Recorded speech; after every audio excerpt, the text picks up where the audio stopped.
So good morning. Oh, come on. You can do better than that. Good morning.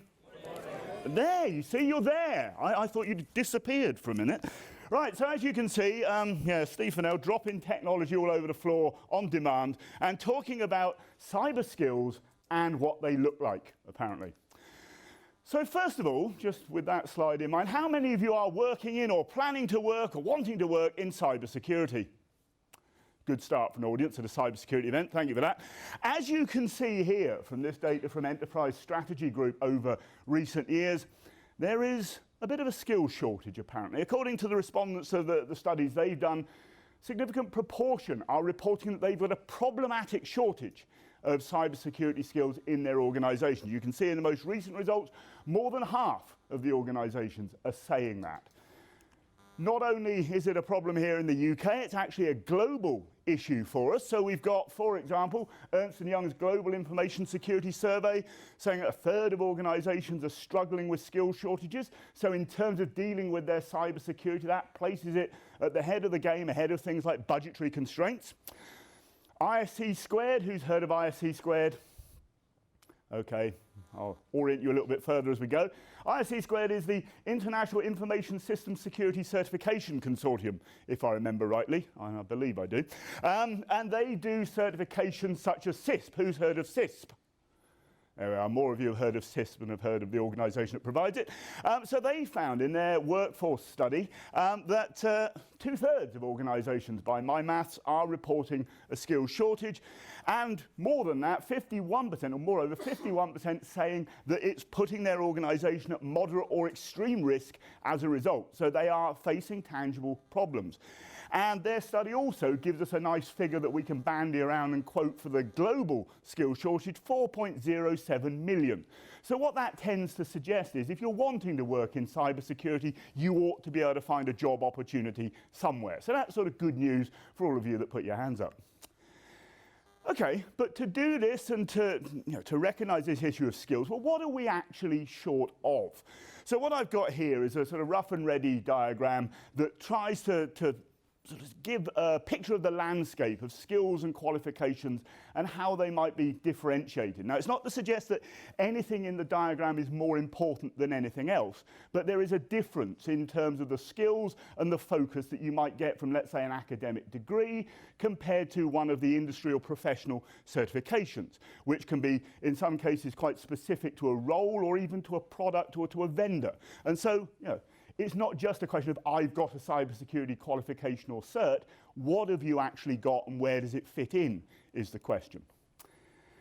So, guess, sort of having looked at security for a while, or you'll realise already, it's what I've termed here a multi-faith community. It's not just about one particular aspect. It's not all about pen testing. It's not all about forensics. It's not all about risk assessment. It's about all of it, and it all needs to fit together to suit the needs of the organisations we're trying to protect. So there's a mix of technical, as I sort of generalise them, and non-technical topics. And it's not that anything is more important than anything else, but what you tend to see in the way different frameworks and different qualifications and certifications treat things is sometimes more of a skew, perhaps, towards the technical side. Certainly talking to people early on in the careers in cybersecurity, they can be forgiven for thinking this is all about the pen testing, the intrusion detection and all those sort of aspects. Okay, but in reality, there are, of course, the range of things. So just, again, some evidence from an Ipsos Mori study for DCMS about the cyber skills labour market conducted a year and a half or so ago. And they've got a new version of this coming out later this year. The key thing here, not sort of being too concerned about the individual entries, but the fact that we've got managerial and technical dimensions being separated there, and the fact that you've got varying levels of confidence across the respondents about their ability to deal with things in both categories. So just pulling out, for example, penetration testing, less than half of them are confident they've got the skills in their organisation to do that. And similarly, if we look at carrying out a security risk assessment, less than half of them just about saying they're confident there. And both of those things are arguably important to maintaining the security of an environment. Ramming the point home a little bit more, if we think about the skills that in this case, the InfoSec Institute suggested are the top 10 skills for security professionals that they need to have. Well, okay, topping the list there, you see some things that look sort of fairly technically oriented, but coming down the list, you get some things that, well, not only are they perhaps not technical, they're not even directly cybersecurity skills. Good Lord, the ability to communicate and collaborate with people, and curiosity and a passion for learning. Hands up, students, if you have a curiosity and a passion for learning. Good. And even some non-students put their hands up. That's really good. You're very curious and passionate. We can talk about that later. Okay. Yet more then. ISC Squared, another study that they did. You remember ISC Squared. We mentioned them just now. Hiring and retaining top cybersecurity talent. 250 professionals that responded. These are the top area or the top skills that they found themselves most commonly using.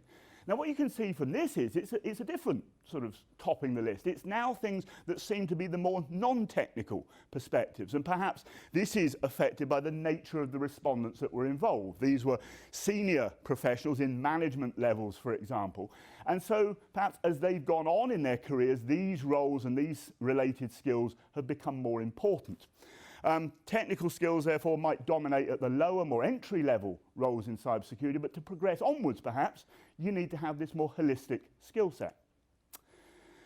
So does that mean non-technical is more important? Is that what I'm trying to say? No, of course not. It's key message here is it's all about all of it, so to speak. But the way that you get to see cybersecurity and what you perceive it to be, how you're taught about it perhaps, very much depends on the view that you've encountered, the views that have been presented to you. And even looking at some of the, if you like, the leading security frameworks that are out there and the way they cut the topic up, the way they divide the cake, you can get a very different impression there. So let's just have a look at some of them. Now, two examples that I'll sort of spell out, and then we'll have a sort of a graphic that shows some split across a wider set. So how many of you have heard of CyBOK? Okay, so not many of you. So to spell it out a little bit more, this, as it says, probably there, is a cybersecurity body of knowledge. It's a relatively recent publication sponsored by the National Cybersecurity Centre here in the UK. It's 854 pages long, if you fancy some bedtime reading. So, yeah, it'll keep you occupied for a few days, I'd imagine. And the key thing about CyBOK is it aims to provide a body of knowledge to inform the security discipline. And in order to do so, they cut the topic into 19 knowledge areas, as are listed there. Okay, now, I'm not making any commentary on the correctness or otherwise of this, perfectly reasonable 19 knowledge areas. But sort of take a mental snapshot of that and compare it with, for example, ISO 27002. Who's heard of that one? Okay, slightly more of you.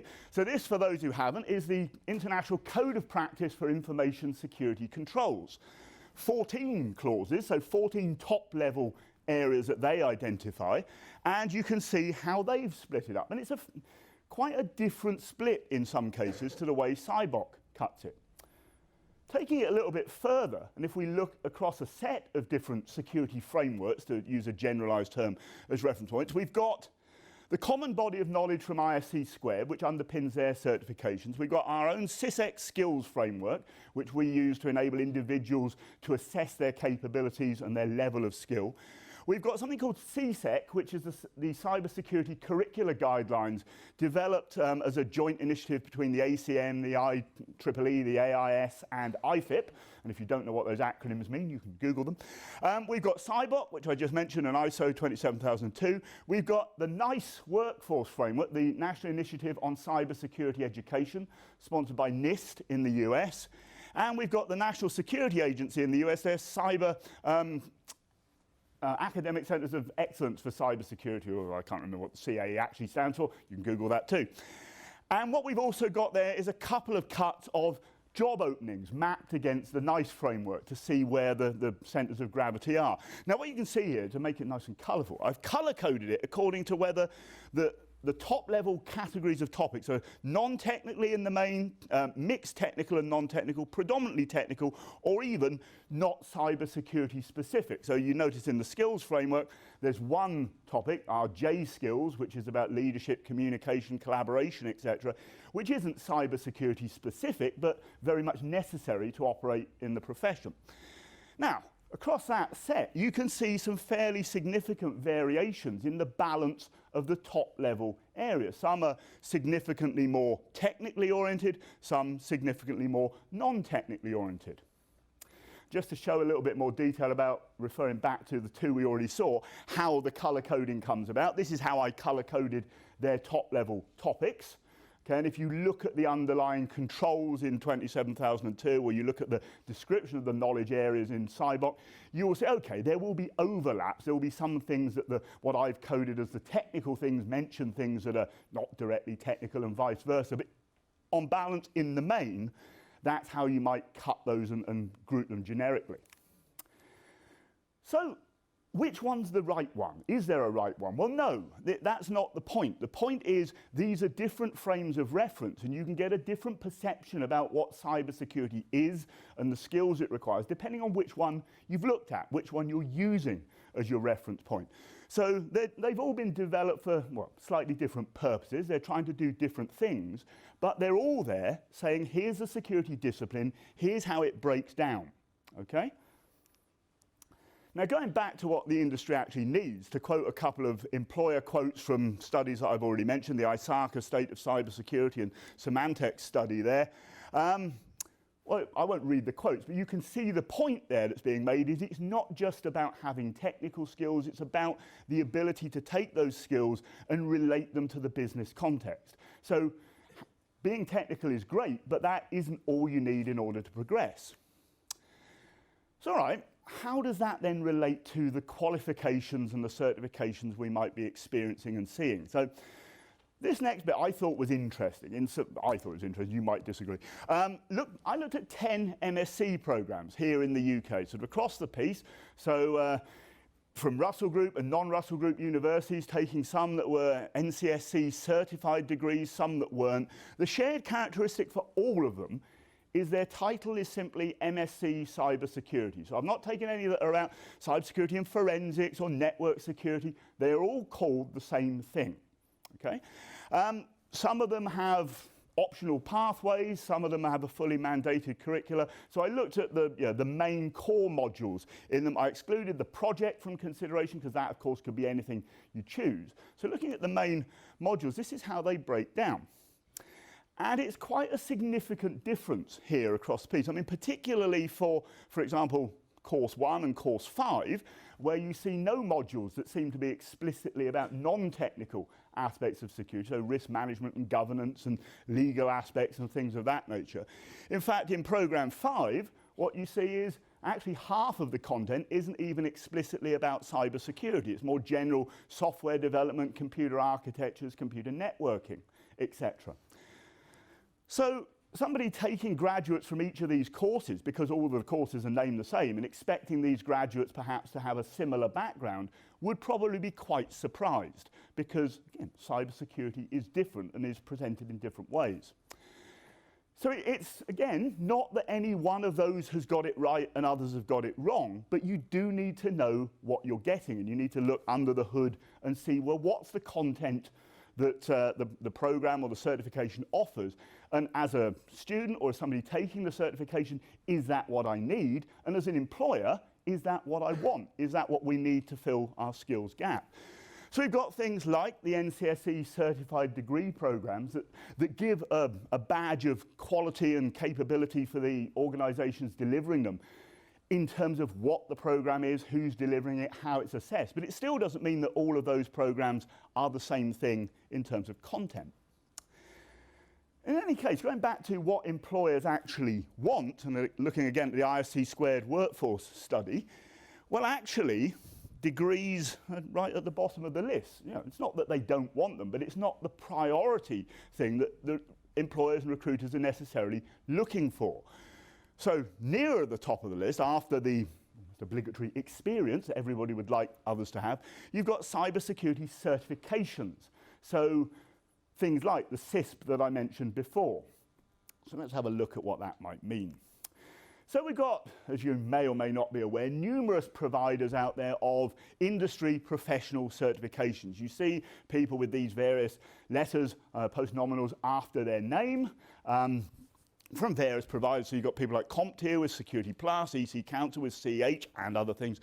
ISACA, who I mentioned, which used to be the Information Systems Audit and Control Association, but now I think just call themselves ISACA, ISC Squared and SANS. And they've all got various things, and there are others. So if you know of or represent anyone I've not listed, I do apologize, there was only so much room on the slide. But even there, all of these have got potentially differing focus, different assessment requirements, different prerequisites in terms of experience that you might need in order to hold them. So for example, CEH is the sort of thing that you could embed within undergraduate or master's program delivery and get students to take that as part of or following on from their normal studies. No prerequisites in terms of practitioner experience. CISP, CISM and others, by contrast, require several years of practical experience as well as the ability to pass an assessment in order to gain the certification. So they're not the same thing. And moreover, there's actually lots of them, and this is just a small snapshot from a study that you can find online from Ed Teitel and some colleagues. If you Google Teitel et al., you'll find a thing about cybersecurity certifications. I'll give a fiver to anyone who can tell me what all of these mean. A fiver, yeah, that's a lot for a Cornishman, I say. So, you know, if you thought the Scots had a reputation for money, Cornish are worse. So, you know, anyone? Go, no, not later. I'm not asking you to Google them. I'm now, because otherwise my fiver's at risk. So, no. So, imagine that you're looking to try and determine, has somebody got the certification we want? And you're confronted with somebody with, let's say, 3 or 4 of these after their name. Do you really know what it means? Even if you then look up the title, you've got to still understand what does that certification actually cover. So it's quite potentially confusing for employers in that context. And to illustrate perhaps the point, here's an example of an advert that I found sort of late last year. And the bit that I thought was interesting here, well, 2 things I thought was interesting. One, there's a salary of 80,000, which I thought was quite fair. Who'd like that salary? Just in the room? Okay, fair few people.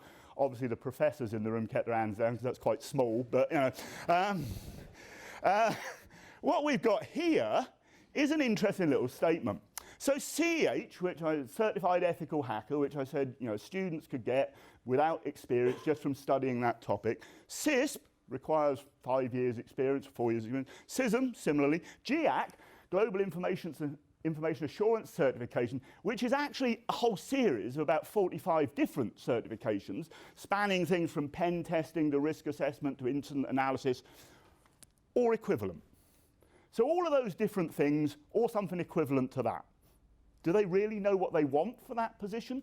Possibly not, from what they're saying there. So if for them CEH is equivalent to any given GIAC certification or to CISP, possibly that's not very specific or useful.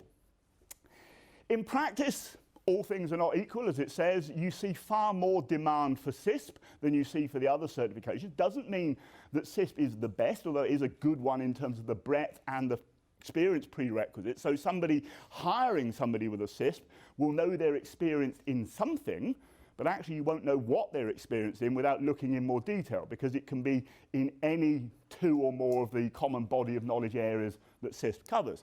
And then the others, or some of the others, somewhat less demand. Again, not a judgment on their usefulness, but less demand for them out there.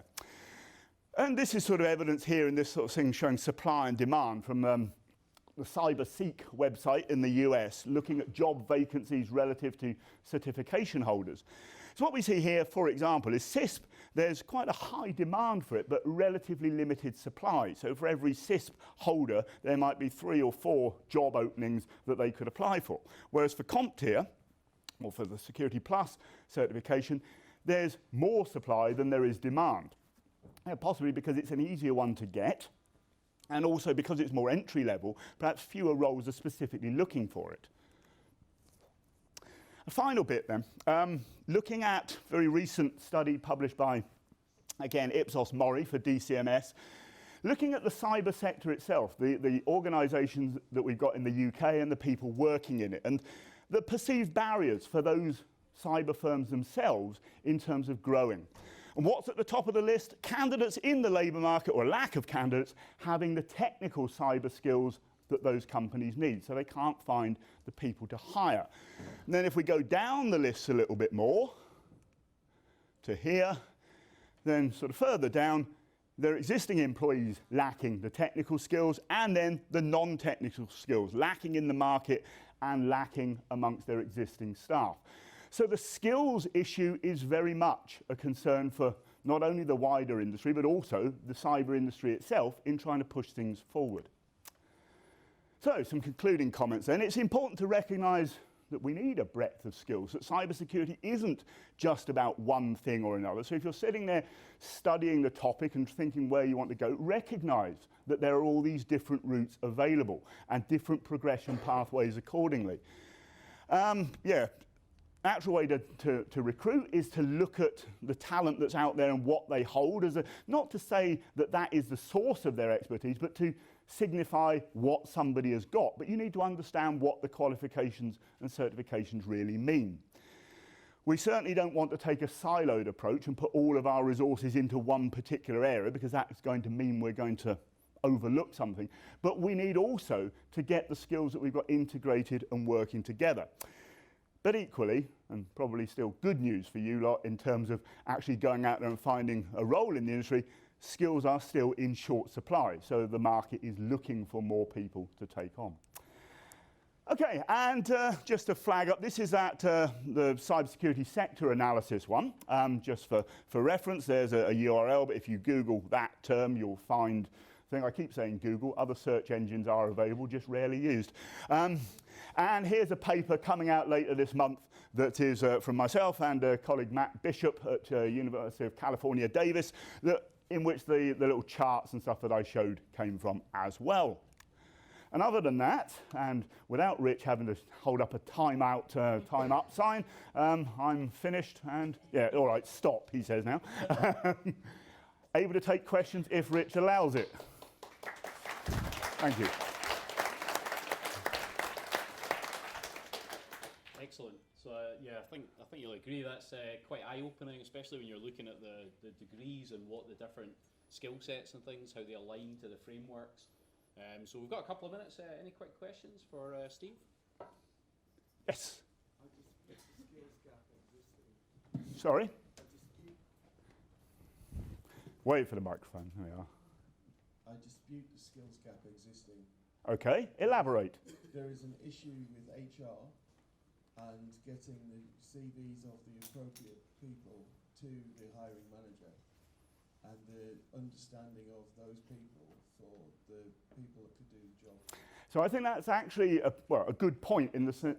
Yep. Children and 9 to 5. Okay, so certainly in terms of recognising what could be relevant and what could be useful in cybersecurity, I think there is perhaps a blinkered view still that we're looking for people that, for example, have a computer science background specifically and need to have that sort of qualification that we're showing. And it's not about that. You can have, and there are many current practitioners working in security that have come from very different directions. So business, psychology, law, and other fields entirely that are making a very valued and relevant contribution to it. So it is a question of looking for what skills are we really after. So, for example, the problem solving, the communication skills, the ability to attack an issue, you can get that without having studied IT and computing, for example. And in terms of the 9 to 5 aspect, what was the point you were leading to there? Okay, so also, and again, actually going wider than that, recognising that we need to tap into the talent pool in all its forms. So across the genders, recognising neurodiversity, recognising that the skills are there if we're prepared to look for them, and making it actually accessible for people to join the profession and bring them into the organisation. So some flexibility in that context is certainly relevant. So yeah, I agree with your point about there are probably more skills that we could tap into than necessarily some of these results suggest. But if you look at the totality of some of these surveys, they also, in some cases, do drill into things like gender balance, neurodiversity, and the sort of the wider workforce that they've got. So it's not that they're necessarily overlooking them. Any other quick questions for Mike? Mike, Steve? Yeah. Or Mike. For Steve via the mic, if you like. I mean, I think it's really interesting, even with our certified degrees, so our undergrad and postgrad certified degrees by NCSC, which was is now being aligned to the CybOc framework. These degrees can be quite different, even though they have the same certification. You know, so you can load up on certain parts of the curriculum, certain types of topics, and they'll be given the same kind of general classification as a sort of badge of how well we deliver these things and what the topics are. So I think as students, you know, you have to really look a little bit deeper than even the badge on the degrees or the universities you're going to. I think you have to look into what's in them and what they're actually teaching, and maybe where you want to end up. Yeah, and the message is not that anything is right or wrong, but you need to understand, as Rich says, what you're getting and where you're trying to get to with it. Okay? I think that's Thank you very much. Thanks very much.